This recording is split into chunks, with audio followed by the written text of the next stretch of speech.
So this year, we have recommended a final dividend to the shareholder of rupees 1.25 per equity share of a face value of rupees 10 each of the financial year, which will be approved in the coming AGM.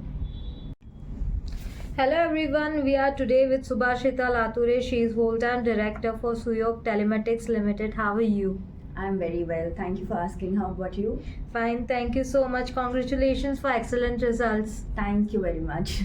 So please tell us about the highlights of the results. Definitely. So, first of all, thank you very much for this opportunity. And it is my pleasure that we are announcing this updates to you. And let me tell you about my company. Last year has a little bit challenging for us, but we have been consistent and a profitable performance. This year's revenue was 174.27 CR, which is a growth of 18.6% year on year. The PAT is 63.31 crores, which is 38.7% higher compared to the last year FY. Whereas the EBITDA is 125 CR, which is 28.4% growth year on year.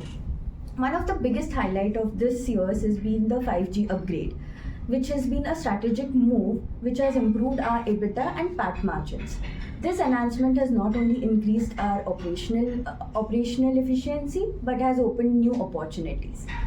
I am also happy to announce that 50% of our revenue is coming from the Airtel and rest of the operators such as Vodafone and Jio.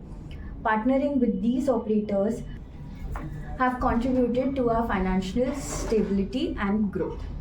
Another positive development this year has been the old outstanding of the Vodafone Idea Limited in the last 2 quarters. This has been significant win for us because it has helped to improve the cash flow and maintain overall financial stability. Our debt to equity ratio is 0.29, which is one of the best in the market. Additionally, we have certainly strengthened our position in the market. Our mission is to deliver cost-effective and sustainable towers, meeting our clients' and customers' needs globally. So these are our highlights, and we have accomplished and reflected to commit on the growth with our values such as innovations, efficiency, sustainability, and I'm confident with these achievements we will deliver better results next year. Post-election, we are anticipating an increase in the tariff, which will give the operator more room to invest additional capex. This environment will further support our growth as operators expand their infrastructures and services.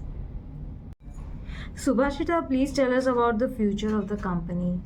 Definitely. The future looks very bright to us as we have signed the BSNL contract, which has a 15 years impact and a lock-in of 10 years. And this partner is a further step providing to our growth. We plan on targeting of building 1,000 micro sites for BSNL. Secondly, because of the Vodafone, there has been a FPO. That is excellent news for the industry because we are targeting around 2,000 new sites for the Vodafone, which provides a new market opportunity for us. Thirdly, there has been a spectrum allocation where we see that Jio, Airtel have put a huge amount of money in that, which shows that there is a significant amount of capex in the current year. This gives a very nice support for us as the operators are aggressively moving ahead in the industry, and our growth engine is set to receive a substantial boost. And then as change is a constant thing, we see that even in our department in the fiber vertical, we are expecting an additional 10 to 15% revenue growth in the next 3 to 5 years. The demand for the high speed, reliability and internet connection continues to rise, and we position to be the capital in the industry. What message you would like to give to the investors? So I would first of all like to thank you for this opportunity. Thank you. I would like to thank my Suyog family, vendors, suppliers, shareholders, investors for their trust and support. We are confident that with our proactive approach, strategic initiatives and our realignment of our team, we will provide new growth in the upcoming telecom infrastructure sector. Okay, thank you so much, Subhashita.